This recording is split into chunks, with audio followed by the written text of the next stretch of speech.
ఈనాటి భారత స్వాతంత్ర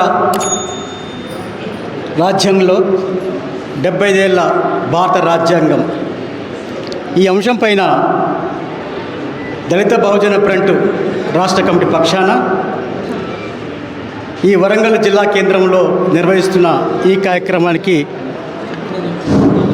సభాధ్యక్షులు గౌరవనీయులు రౌతు రమేష్ గారు రాష్ట్ర అధ్యక్షులు, అలాగే జాతీయ అధ్యక్షులు కొరివి వినయ్ కుమార్ గారు, ముఖ్యంగా ఈ కార్యక్రమానికి ముఖ్య అతిథిగా వచ్చేసినటువంటి మన యొక్క తెలంగాణ ఎస్సీ/ఎస్టీ కమిషన్ చైర్మన్ గౌరవనీయులు బక్కి వెంకటన్న గారికి, అలాగే మండే బాబురావు గారికి, శంకర్ గారికి, వేదిక మీద పెద్దలందరికీ కూడా తల వంచి నమస్కరిస్తూ జై భీములు చెప్తున్నాను.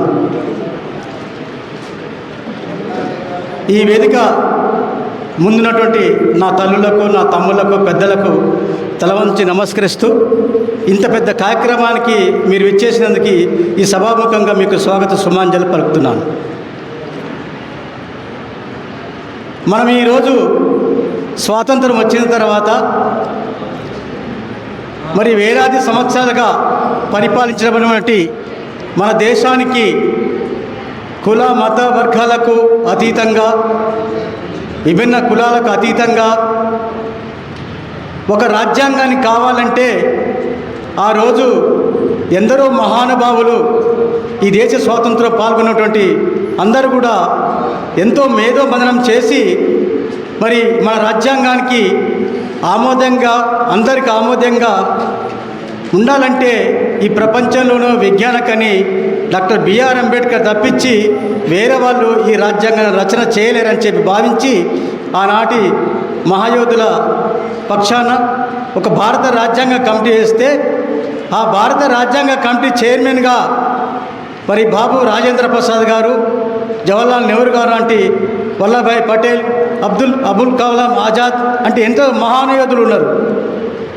కానీ రాజ్యాంగ రచనా కమిటీ చైర్మన్గా, డ్రాఫ్టింగ్ కమిటీ చైర్మన్గా ఎవరు ఉండాలంటే ప్రపంచ మేధావి డాక్టర్ బిఆర్ అంబేద్కర్ మాత్రమే ఈ రాజ్యాంగాన్ని రచించి మన దేశానికి ఒక సమర్థనమైన అర్హతలు ఉన్న వ్యక్తి డాక్టర్ బిఆర్ అంబేద్కర్ అని భావించిన విషయాన్ని మనమందరం కూడా గుర్తు చేసుకోవాలని కోరుచున్నాను.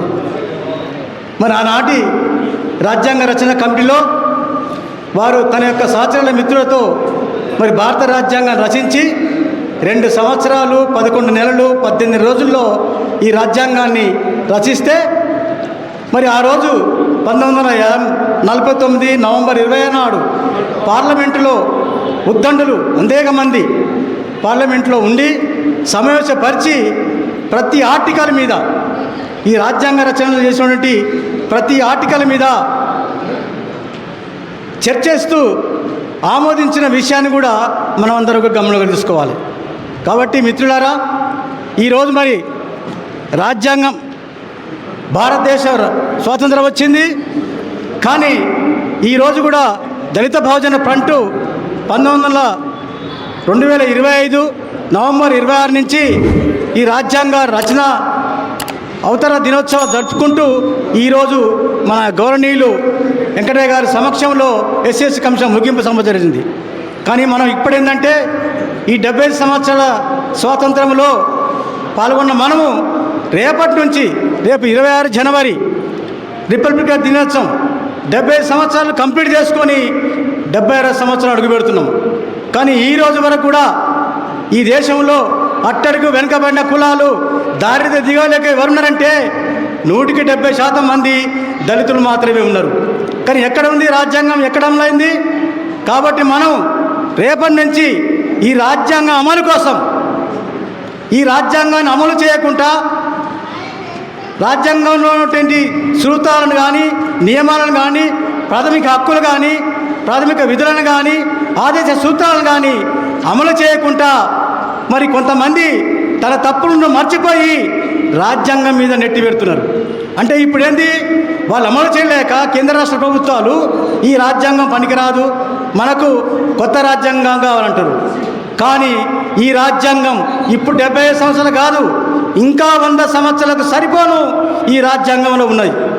కాబట్టి ఈ రాజ్యాంగం అమలు కోసం మనం అందరం కూడా రేపటి నుంచి మన హక్కుల కోసం, అమలు కోసం మరి ఇదే దళిత ప్రయోజన ఫ్రంట్ మరొక్కసారి రాజ్యాంగ అమలు కోసం అన్ని జిల్లాల్లో ఇటువంటి కార్యక్రమాలు చేయాలని చెప్పి మా జాతీయ అధ్యక్షులు కురి వినయ్ కుమార్ గారికి, రాష్ట్ర అధ్యక్షులు మన రైతు రమేష్ గారికి నేను విన్నవిస్తూ మనం చిన్న విషయాలు చెప్తున్నాను.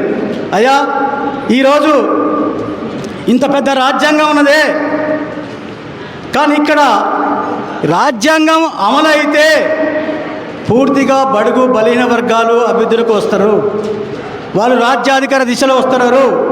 కాబట్టి ఎప్పుడు వాళ్ళు ఓట్లు వేసుకే దినంగా ఉండాలి, ఓట్లు వేసే యంత్రాలుగా ఉండాలి. ఈరోజు ఓటర్ల దినోత్సవం మన జాతీయ అధ్యక్షుడు చెప్పిర్రు, 1 vote 1 man 1 value, అంటే ఒకే వ్యక్తి ఒకే ఓటు అని చెప్పిర్రు. కానీ మనం ఎక్కడున్నాం మనం? కానీ మన ఓటును మనము వేసుకోలేక, మన ఓటును మనము ఉపయోగించుకోలేక మనం వేరే రకంగా వస్తున్నాం మనం. కాబట్టి మిత్రులారా, ఈరోజు ఓటు మనది, జనం మనం. కాబట్టి ఒక్క ఓటును మనం వేసుకోలేమా? ఈరోజు బాబురావు గారిని ఒక ఇండిపెండెంట్గా నిలబెట్టి ఒక ఎమ్మెల్యేని చేయలేమా? రౌతు రమేష్ గారిని చేయలేమా? కానీ అదొక్కటే మనం ఓటు వేయటానికి మనం ఎందుకో మానసికంగా వెనుకబడిపోతున్నాం. కాబట్టి మన ఓటును మనం వినియోగించుకోవటానికి, మన పరిపాలన మనం చేసుకోవటానికి బాబాసాహెబ్ అంబేద్కర్ మనకు ఓటిచ్చాడు. పాలితులు కాదు నా ప్రజలు, పాలకులు కావాలని చెప్పిన మహానుభావుడు డాక్టర్ బిఆర్ అంబేద్కర్. ఈరోజు కాకుండా రేపైనా ఇంకో రోజైనా నా యొక్క దళిత జాతులు ఈ దేశాన్ని పరిపాలిస్తారు, వాళ్ళు ముందుకు వస్తారని చెప్పి మనకు ఓటు ఇవ్వడం జరిగింది. కానీ వారి ద్వారానే మనకు ఓటు హక్కు వచ్చింది. అంతకుముందు లేదు ఓటు హక్కు. స్వాతంత్రం రాకముందు మన ఓటు హక్కు లేదు.